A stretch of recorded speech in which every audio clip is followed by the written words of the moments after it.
नमस्कार उन सभी मित्रों को जिन्होंने मुझे ये 25 साल दिए हैं ट्रैवल इंडस्ट्री में। और इन 25 सालों में मैंने काफ़ी देश विदेश सब जगह की यात्राएं की और इन यात्राओं में बहुत सारे अनुभव हुए। और ये अनुभव ऐसे हैं जो कि बहुत रोचक है, बहुत मज़ेदार है, कुछ संवेदनशील है, कुछ ऐसे हैं जो आपको हंसा देंगे, गुदगुदा देंगे, और कुछ ऐसे हैं जो आपको कुछ ना कुछ शायद सीख भी दे सकते हैं। तो मैंने सोचा कि ये सब किस्सों को आपके साथ शेयर करना चाहिए और इन किस्सों का नाम मैंने दिया है किस्सा ट्रैवल्स का। तो ये एक किस्सा है जो मैं आपसे आज शेयर करने जा रहा हूँ। उसका जो शुरुआत होती है वो रशिया टूर से है। ये एक कॉर्पोरेट टूर था जिसमें ऑलमोस्ट 70% का ग्रुप था। तो हम जब ये रशिया गए तो वहाँ पर रशिया में क्या हुआ, किस तरह ये किस्सा मज़ेदार बना और उसमें हमें क्या क्या सीखने के लिए मिलता है, वो सब मैं इस किस्से में बात करूँगा। वैसे भी रशिया जो है ना वो बहुत ही अट्रैक्टिव प्लेस है, स्पेशली जो इसकी मॉस्को एंड सेंट पीटर्सबर्ग जो जगह है वो बहुत ही अट्रैक्ट करती है। तो सारा ग्रुप बहुत खुश था और ये ग्रुप ने सबने बहुत एंजॉय किया। चलिए जो किस्सा मैं शुरुआत करता हूँ, वो किस्सा जो है वो जयराम भाई से जुड़ा हुआ है। यहाँ नाम मैंने चेंज किया है, एक्चुअली में ग्रुप में कुछ और नाम था, लेकिन let's take it as Jairam भाई। तो ये किस्सा जयराम भाई का है और रशिया का है। चलिए किस्से की शुरुआत करते हैं। ये किस्सा जो है एक कॉर्पोरेट टूर का है। इस कॉर्पोरेट टूर में 70% का ग्रुप था। बात 2016 की है। तो उस टूर में जब मैं रशिया गया था तो क्योंकि कॉर्पोरेट टूर था, लेकिन कॉर्पोरेट टूर में जो ऑर्गेनाइजर्स हैं उनके साथ मैंने काफ़ी सालों से काम किया है, तो सबके साथ में बड़ा फैमिली जैसा रिलेशन था।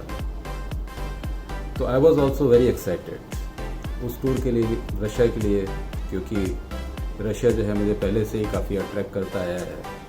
बचपन से हमने सुना था रशियन टूर्स के लिए, रशियन कल्चर के लिए, उनके हेरिटेज के लिए। तो वैसे सब कॉर्पोरेट टूर के जितने मेंबर्स थे दे वर ऑल एक्साइटेड। तो किस्सा जो है ऐसा हुआ, 4 नाइट 4 नाइट 5 नाइट्स का ही पैकेज था ये। जैसे ये 5 नाइट्स ख़त्म हुई तो टूर में तो सबने बहुत एंजॉय किया। बात आई फिर वापस जाने की, तो हम सब लोग जो है गए डीएमई एयरपोर्ट। डीएमई एयरपोर्ट एक एयरपोर्ट है रशिया में, और वहाँ पे हम सब लोग पहुँचे। सब लोग टाइम पे थे। वैसे ही मेरी बहुत पुरानी आदत है कि कम से कम डिपार्चर डे हो तो मैं सबको साफ बोल देता हूँ कि भाई सबको टाइम पे आना है, we have to be on time. क्योंकि टूर में जो है बाकी टाइम पे तो हम लोग वेट कर सकते हैं, but flight can not wait for anyone. लोग इस बात को समझते भी हैं। तो हम लोग सब टाइम पे थे। Almost 4 hours before DME airport पे सब लोग पहुंच गए, और सबने जो है सेम प्रोसीजर जैसे चेक इन करते हैं, बोर्डिंग पास लिया, लगेज वगैरह डाल दिया। सब ने एवरीथिंग वेंट सो स्मूथली, और सब लोग काफ़ी अच्छे मूड में थे क्योंकि टूर अच्छा गया था। ठंडी का मौसम था, लोगों ने रशिया की ठंडी भी एंजॉय की। सब लोग साइट सीइंग की बातें भी कर रहे थे। Specially Moscow and Saint Petersburg जो कि 2 मेन शहर हैं, वो सब लोगों ने बहुत एंजॉय किया। दूसरा जो है, रशिया में फूड का भी कोई इशू नहीं आता है। इंडियन फूड के लिए मैं बात कर रहा हूँ। तो थॉरोली देखा जाए तो टूर वॉज ऑलमोस्ट परफेक्ट। सब ने बहुत एंजॉय किया। तो फाइनली हम लोग बोर्डिंग पास वगैरह लेके टाइम से बिल्कुल अंदर चले गए। We were close to the gate. Departure gate होता है ना, जहाँ से सब लोग जाते हैं। मेरी वैसे भी आदत है कि जो है जैसे डिपार्चर गेट पे पहुँचते हैं, क्योंकि ग्रुप साइज़ बड़ा होता है, तो ग्रुप साइज़ में सबको मैं साथ में बुला के एक अनाउंसमेंट कर ही देता हूँ कि भाई ये सामने जो है डिपार्चर गेट है।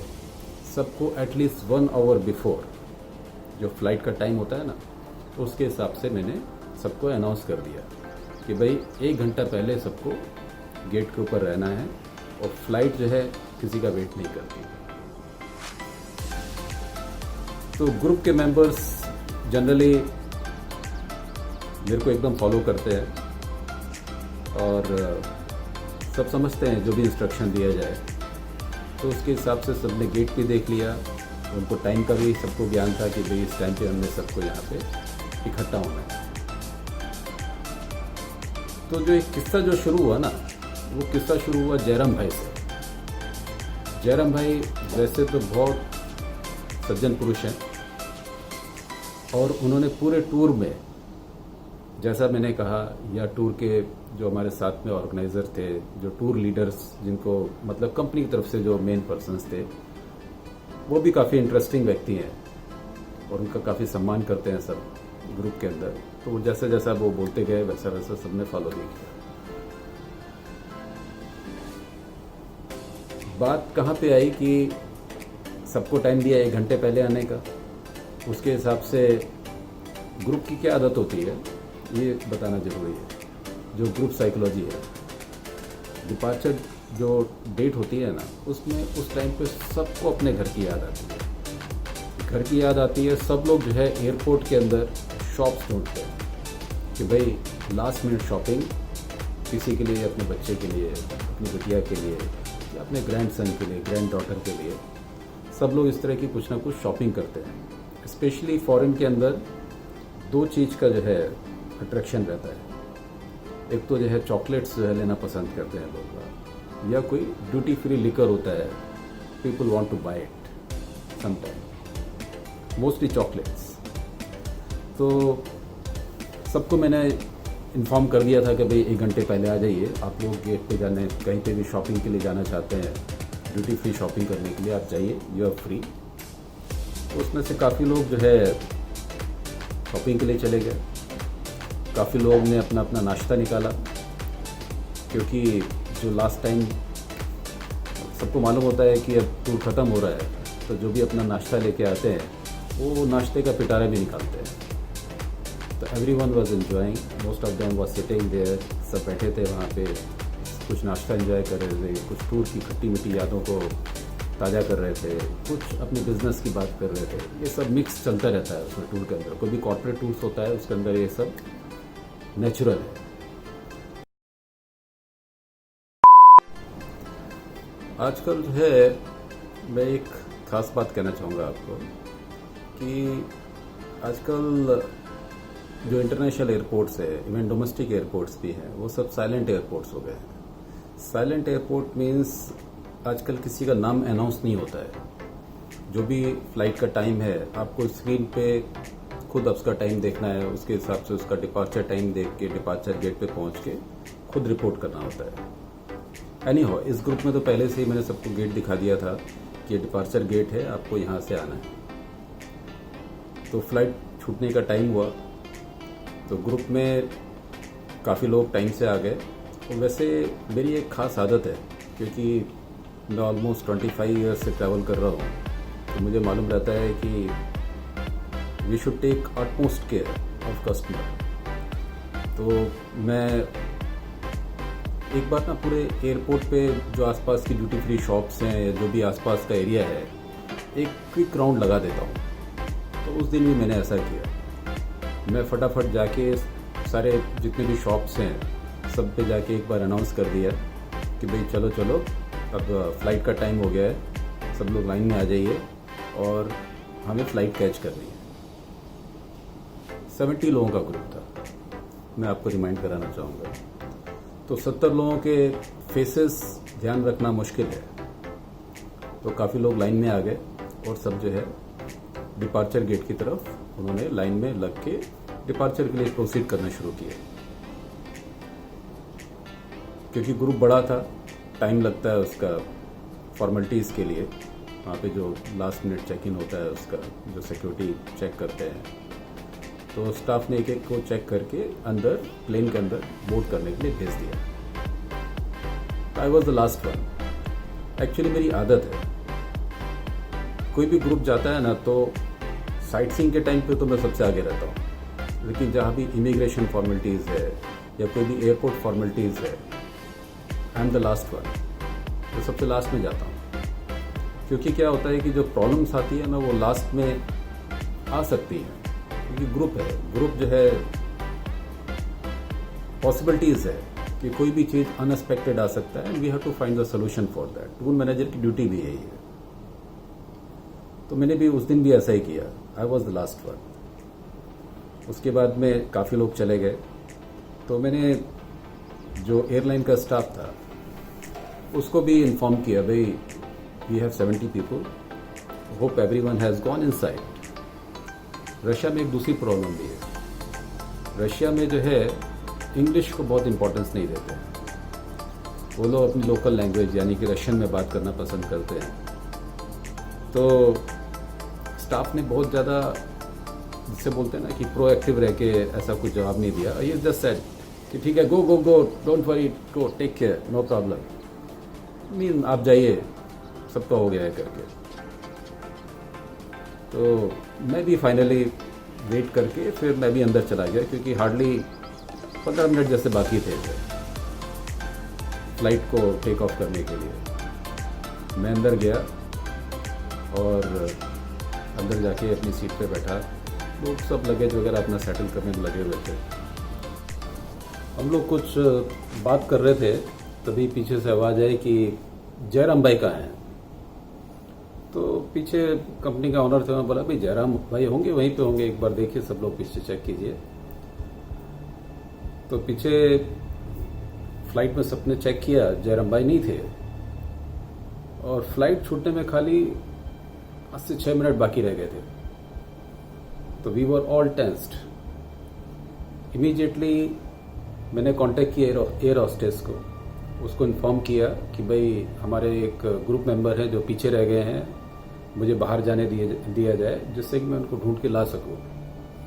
लेकिन फ्लाइट का एक प्रोटोकॉल होता है, एक रूल होता है कि वंस यू गेट इन, एक बार आप फ्लाइट के अंदर आ गए हैं तो they will not allow you, वो आपको बाहर जाने के लिए परमिशन नहीं देंगे। तो उसके हिसाब से it was a very tense situation. I tried my best to convince, काफ़ी कन्विंस भी किया, उनको आर्ग्यू भी किया, लेकिन एयर होस्टेस ने एक नहीं सुनी। और उस टाइम पे जो है मेरे माइंड में यही चल रहा था कि किस तरह से जयराम भाई को कांटेक्ट किया जाए। फ्लाइट छूटने में जब खाली 1 मिनट रह गया तो इमीडिएटली मैंने जो है अपने ऑफिस में कांटेक्ट किया। मेरी वाइफ स्नेहलता, वो भी मेरे साथ में काम करती है, शी वर्क्स विद मी। तो मैंने उनको इमीडिएटली फ़ोन किया और उनको एक सेंटेंस बोला खाली कि अपने ग्रुप में जयराम भाई हैं, वो पीछे रह गए हैं, यहीं एयरपोर्ट पे छूट गए हैं और फ्लाइट टेक ऑफ करने वाली है, उनके साथ कोऑर्डिनेट कीजिए and send him to India by all means. कैसे आप भेज सकते हैं? आई सेंड, 1 या 2 सेंटेंस में मैंने उनको ये पूरा ब्रीफ किया। जैसे ही ब्रीफ किया वैसे ही फ्लाइट ने टेक ऑफ कर लिया। फ्लाइट ने टेक ऑफ किया तो कंपनी के ऑनर और मैं जो है दोनों सकते हैं बैठे रहे। आधा 1 मिनट तो हम लोग कुछ बात भी नहीं कर पाए एक दूसरे से, because you are literally shocked. लेकिन जो कंपनी के ऑनर हैं वो बहुत ही हंसमुख मिजाज के हैं, काफ़ी एक्सपीरियंस भी है। इमीडिएटली उन्होंने जो है मुझे कंसोल किया कि, और इमीडिएटली पूछा इसके आगे का प्रोसीजर क्या है। तो मैंने उनको इन्फॉर्म किया कि अपने पास में 2 चैलेंजेस हैं। जो सबसे बड़ा चैलेंज है वो चैलेंज ये है कि रशियन जो वीज़ा होता है ना, वो पर्टिकुलर टाइम फ्रेम के लिए दिया जाता है। जैसे कि अगर 4 नाइट 5 डेज़ का है तो 5 दिन है, तो मतलब 5 दिन का वीज़ा है। मिडनाइट 12 o'clock तक वो वीज़ा जो है वैलिड रहेगा आपका। उससे पहले आपको you have to leave the land of Russia. उससे पहले आपको बोर्डिंग पास लेके आपको बोर्डिंग गेट तक आना है। एक चैलेंज ये था, और दूसरा चैलेंज था कि जयराम भाई क्योंकि रूरल एरियाज़ को बिलोंग करते हैं, तो काफ़ी सीधे भोले किस्म के आदमी हैं, तो उनको कैसे, उनके साथ कैसे कोऑर्डिनेट किया जाए। इतनी बात हुई। तो अब इसका सीन 2 क्या है? सीन 2 जो है मेरे ऑफिस का सीन है। मुझे ये सब चीज़ें बाद में पता चली, once I reach back home and the office. Scene 2 में ऐसा हुआ कि इमीडिएटली हमारी कोर टीम जो है उन्होंने रिस्पॉन्ड किया। स्नेहलता, उसमें एक साइदा करके स्टाफ थे हमारे साथ में, शी वॉज क्वाइट एक्सपीरियंस्ड। दूसरा रमेश करके एक स्टाफ था। तीनों ने मिलकर कोऑर्डिनेट किया और ट्राई किया जयराम भाई को कांटेक्ट करने के लिए। नॉर्मल फ़ोन लगाया तो normal phone was out of reach, it was not working. उन्होंने व्हाट्सएप से कॉल किया। फॉर्चुनेटली वो लग गया और जयराम भाई ने वहाँ से फ़ोन उठाया। तो जयराम भाई ने फ़ोन उठाया तो जो रमेश करके स्टाफ है, he belongs to the same area, वो सेम सेम एरिया गुजरात से बिलोंग करते हैं, तो उन्होंने अपने लोकल गुजराती लैंग्वेज में उसको पहले तो कंसोल किया, उनको समझाया कि कोई बात नहीं, फ़्लाइट छूट गई है लेकिन हम आपसे कोऑर्डिनेट करेंगे और किस तरह से आप वापस इंडिया जा सकते हैं, हम आपको पूरी तरह से इसमें गाइडेंस देंगे। और स्टाफ ने बोला कि क्योंकि जयराम भाई को इंग्लिश भी नहीं आती थी, तो स्टाफ ने जो है उनको, रमेश ने बोला कि कोई भी जो एयरलाइन स्टाफ है उससे मेरी बात कराओ। फॉर्चुनेटली क्या हुआ, वहाँ पे एक इंडियन जो है एयर इंडिया स्टाफ था, वो जो है इनके कांटेक्ट में आए, जो जयराम भाई है। तो जयराम भाई के कांटेक्ट में आने से जो है रमेश भाई और एयर इंडिया स्टाफ, उन्होंने बहुत अच्छे से कोऑर्डिनेट किया। उन्होंने उनका लगेज वापस दिलाया, क्योंकि लगेज जो है बोर्ड नहीं हुआ था। वापस है इमिग्रेशन लाइन से वापस गए वो, फिर बोर्डिंग, जहाँ पे बोर्डिंग पास लिए जाते हैं, my staff immediately arrange the next flight. Next flight में जो हमारे ऑफिस स्टाफ ने जो है और मेरे ऑफिस ने उनके लिए जो है नेक्स्ट फ्लाइट का टिकट लिया, and it was around 1 o'clock in the morning. 1 बजे सुबह की फ़्लाइट थी, एयर इंडिया की फ़्लाइट थी। तो उसके हिसाब से जो है उन्होंने वो फ़्लाइट का टिकट लिया नया, फिर से बोर्डिंग किया और वो बोर्डिंग गेट के पास आके बैठ गए। और it all happened before 12 o'clock midnight, यानी कि वही सेम वीज़ा के अंदर उन्होंने फिर से जो है उन्होंने इमिग्रेशन किया, बोर्डिंग गेट के पास आके बैठे, तो इट वाज सेफ। इसमें जो प्रॉम्प्टनेस जो ऑफिस स्टाफ ने जो क्राइसिस मैनेजमेंट किया वो बहुत ही बढ़िया था, क्योंकि उन्होंने जो है पहली बात तो जयराम भाई से कोऑर्डिनेट किया, दूसरा जो है उन्होंने एयरलाइन स्टाफ से किया, टिकट्स इमीडिएटली जो फ्लाइट कनेक्शंस थे वो चेक करके उसका ऑप्शन दिया, तो फाइनली इट सॉर्टेड आउट, सही से सॉर्ट आउट हो गया। तो ये सारी चीज़ किस्से में जो है ना, ये किस्सा है जयराम भाई का और रशिया का। It was little bit tense, लेकिन कुछ चीज़ें सीखने मिलती हैं, स्पेशली इस तरह के इंसिडेंट्स होते हैं। सबसे पहले सीखने वाली चीज़ जो ग्रुप में ये है कि ग्रुप मेंबर्स को बहुत अच्छे से ध्यान रखना चाहिए कि flight never waits for anyone. Tour manager can wait but flight will never wait. मैं ये चीज़ अपने टूर मेंबर्स को जनरली बोलता भी हूँ। तो सबको जो है टाइम पे रिपोर्ट करना बहुत बहुत ज़रूरी है। दूसरा जो है, अगर कभी क्राइसिस आता है तो उस क्राइसिस में जो है हम किस तरह से अपने को कूल रख सकते हैं और किस तरह से हम उससे पार पा सकते हैं, वो that's what we should think. As a team we should try to find out the solution मिलना चाहिए, टीम वर्क से ही आ सकता है। तो if and is well all is well. जब वापस आए तो जयराम भाई से मैंने पूछा था कि भाई इतना हम लोगों ने अनाउंस किया था तो आप कहाँ रह गए थे, तो उन्होंने बोला कि मैं जो है वो चॉकलेट खरीद रहा था। बात छोटी सी थी, लेकिन वो ही miss the flight because of the shopping. तो अब कहने की बात नहीं है कि जब उन्होंने दूसरी फ्लाइट पकड़ी तो वो चॉकलेट या शॉपिंग में बिजी नहीं थे। Any how, this was the experience, this is my first story, and इस तरह की स्टोरीज में आपके पास लेके आता रहूँगा। अगर आपको ये स्टोरी पसंद आई है तो please like and subscribe my channel and wait for next interesting story which is likely to come very soon. One more important thing which I want to say कि अभी कोरोना का टाइम है। Corona जो है of late ऐसा हुआ है कि कोरोना का डर निकल गया है सब में से। अच्छी बात भी है, कोरोना का डर निकला है, लेकिन कोरोना का डर कम हुआ है लेकिन कोरोना कम नहीं हुआ है। So we should take care, stay safe. One more thing, this mask is must, but we have to wear because it is must, like this. Okay, take care. Jai Hind.